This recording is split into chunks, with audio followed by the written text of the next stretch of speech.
Hello everyone, and welcome to this lecture on installations on EC2. By now, you should have already been able to SSH and connect into your EC2 instance, either using PuTTY for Windows or directly at the terminal for Mac or Linux users. Everything we'll do now will be directly through that command line interface, so make sure to follow along carefully. Our tasks for this EC2 instance are the following. First, we need to actually download and install Spark and all its dependencies. Then, we need to install the Jupyter Notebook system. We also need to connect it with PySpark, and then we'll need to access the EC2 Jupyter Notebook in our local browser. So let's get started by hopping over to our SSH connection to the actual EC2 instance. Alright, here I am connected into my EC2 instance. The first thing I want to do is type sudo apt-get update. And this is going to update my ability to install certain things, such as pip3 for installing packages into Python. Once I've done sudo apt-get update, I can clear my console here to give myself a little more room. And then all I need to do is say sudo apt install, and I will type in python3-pip. Hit enter, and what this is going to do is it's going to install pip3, which will then allow me to install Python packages. So hit Y for yes, and then I will fast forward in time for this to be finished installing pip3. Once that is done installing pip3, we can clear the console and then type pip3 install Jupyter. Hit enter, and then that's going to collect and install Jupyter for us. So I will fast forward in time for this to finish. Okay, so that finished installing Jupyter. Now I just want to install Spark, get that set up, do a few things with configuring Jupyter Notebook, and then we should be ready after that to hop over to the browser and do the full connection. But first, let's focus on installing Spark. I'm going to clear my console again, just so everything's nice and clean, and then I will install Java, so in case we don't have it yet. You can just say sudo apt-get install, and then type in default-jre, hit enter, hit Y for continue, and then this is going to install Java for us. So Java needs to be there in order for Scala to be there, and Scala needs to be there in order for Spark to be there. So we'll let this go, and I'm going to hop forward in time for Java to finish installing. Once Java's finished installing, you should be able to confirm by typing java --version, hit enter, and it should say something like OpenJDK version, etc. Some sort of output like this. So the next thing to do is a really similar command, sudo apt-get, except this time we're going to install Scala. So say sudo apt-get install Scala, hit enter, select Y to continue installing Scala, and let that go. Again, I'm going to hop forward for this to install. Oh, looks like I didn't have to, it was pretty quick. And we can check on this by saying Scala-version. Whoops, that should be attached to the version. Hit enter, and you should see some sort of report back, like 2.11 version of Scala. Great. Now what we want to do is actually install the py4j library that we need to connect Python to Java, and then we also want to install Spark and Hadoop. So to install py4j, say pip3 install py4j, hit enter, and then that's going to quickly install py4j, and the next thing we want to do is just install the actual Spark library. So I'm going to clear my console and then type in the following. And this is basically going to be a connection to a URL. So it's going to be a bit of a long typing spree, but don't worry, it's not so bad. First thing you need to do is say wget, then say http://archive.apache.org/dist for distribution /spark/spark-2.1.1. You can change that version number if you want, if you're viewing this in the future time. And then we'll say spark-2.1.1-bin-hadoop, and we'll be using 2.7, and then say .tgz. Alright, so once you've done all that, you'll hit enter. And basically what this is going to do is it's going to download that .tgz file from the Apache org archives. So this may take 1 or 2 minutes, so I'm going to fast forward in time until it's done. Once we have that .tgz file, we can unzip it. So I will say sudo tar -z xvf, and then if you begin typing Spark, you can hit Tab Autocomplete to get that entire file. Hit Enter, and this is basically going to install Spark for us, as well as Hadoop. So once that's done, you should be able to hit ls and list everything. And what I want you to do is cd into Spark, and then once you're cd into that Spark folder, type pwd to print working directory, and you should see something that looks like this: home, Ubuntu, and then whatever version of Spark you have. This is a really important file path that we're going to use later on when we actually are dealing with the Jupyter Notebook. So remember that file path right here.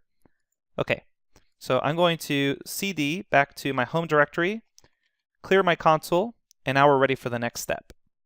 And then once this is clear, I'm going to type pip3 install and then find Spark. Hit Enter, and this little find Spark module is going to help us connect Python with Spark really easily. So once that's installed, the next thing to do is type Jupyter Notebook space dash dash generate dash config. Then hit Enter. So that's going to generate this Jupyter Notebook config.py file inside of home ubuntu.jupyter / and then the actual .py file. What I want to do now is in my home directory, I'm going to create another directory called certs for certification. So in case you're not in your home directory, if you've been following along, you should be there. But type cd to confirm that you're there, and then say mkdir for make directory, and then type in certs. Then we're going to change directory into certs, and then we're going to type in the following command. You'll say sudo openssl req space dash x509 dash nodes dash days 365 for 365 days a week. Then we'll say dash new key, then say rsa colon 1024. Then the next thing we have to do is space dash key out. You can say my cert.pem, and then say dash out my cert.pem. So be careful with this one, but basically what this is doing is it's creating some .pem files that we're going to use for our Jupyter configuration file. So hit Enter, and it should prompt you for some information like the country name. So you can type in something like US, state or province. I'm in California. If you don't want to fill these out, you can just hit Enter, and it will just leave blanks for you there, and that's totally okay. So if you want, keep hitting Enter, and then eventually you'll get back to your actual command line. So we've created the certifications, and we generated that configuration file. What we need to do is edit that configuration file. So type cd, then this tilde symbol, /.jupyter / hit Enter, and now we're in that hidden directory for Jupyter, and we are going to use a visual editor, or VI, to edit the file. So type VI, and then start typing Jupyter, and you should be able to tab autocomplete to say VI Jupyter _notebook _config.py. Hit Enter, and then what we see here is the actual py file. So it may look a little dark, but basically this is a .py file, and everything in blue here is commented out. So what we want to do is insert some things into this file.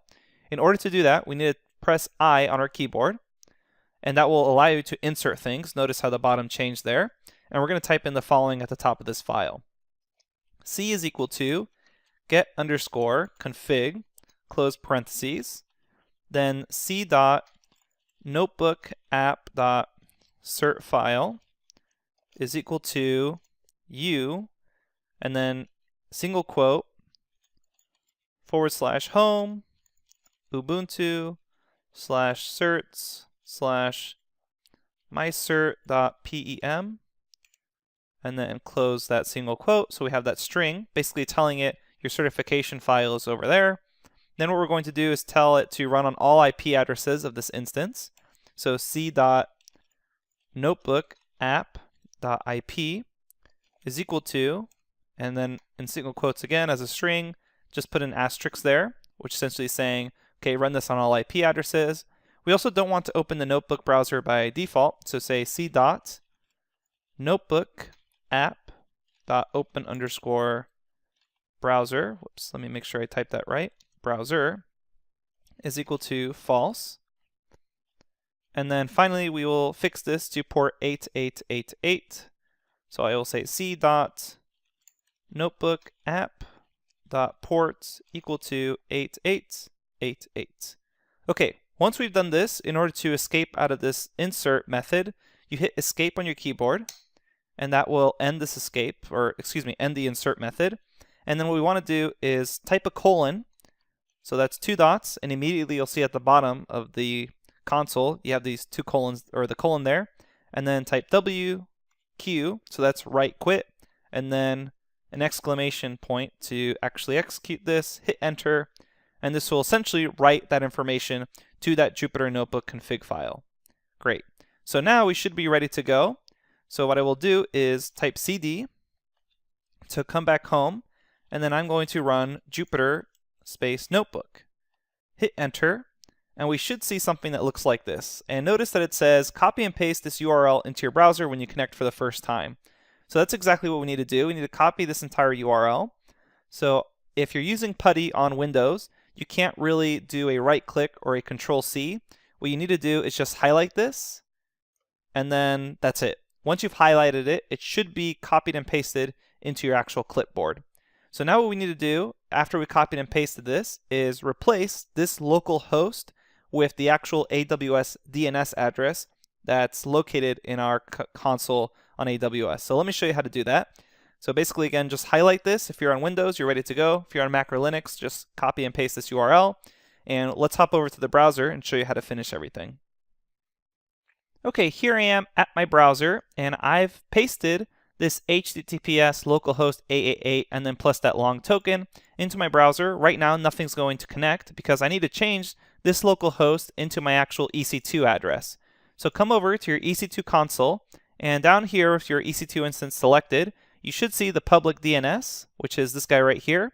So you're going to copy this guy and then put it in here and replace localhost with that address. So paste it in, and then we're going to hit enter here. You should see something that says, oh, this is not secure, because it doesn't know whether or not our EC2 instance is actually trying to steal information from us. But we created this EC2 instance. We know it's safe. So click here on advanced, and then click on proceed to EC2.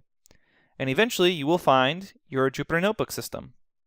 Perfect. So here we have our Jupyter Notebook system. I'm going to zoom in a little bit so it looks more readable to you guys. And let's practice this. So I'll hit create new, Python 3 notebook. And then once this is loaded up, we're going to be able to import PySpark by using the find Spark library. So remember previously I said remember that specific file path of where Spark is saved. You're going to need that in order to successfully connect Python with Spark. So I will say import PySpark, and if I just run this, I should get an error. And it says, hey, no module named PySpark. And that's where we're going to use find Spark to connect it. So we're going to import find Spark. Now we just need to tell find Spark where our Spark is located. So what we do is say find spark.init to initiate. And then as a string, I'm going to paste in that specific file path. And if you've been following along, you should have the exact same file path I have, which is home, Ubuntu, and then that Spark folder. Do Shift-Enter to run that cell. Once you've run that, you should be able to say import PySpark, Shift-Enter, and now we don't get any errors. It's been able to successfully connect with find Spark. And that way you don't have to deal with any of those export commands that you may see in other tutorials.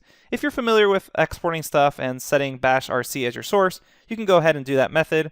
I find this method a little more flexible and just easier because it's simply 2 lines of code and you can just put it straight in the notebook.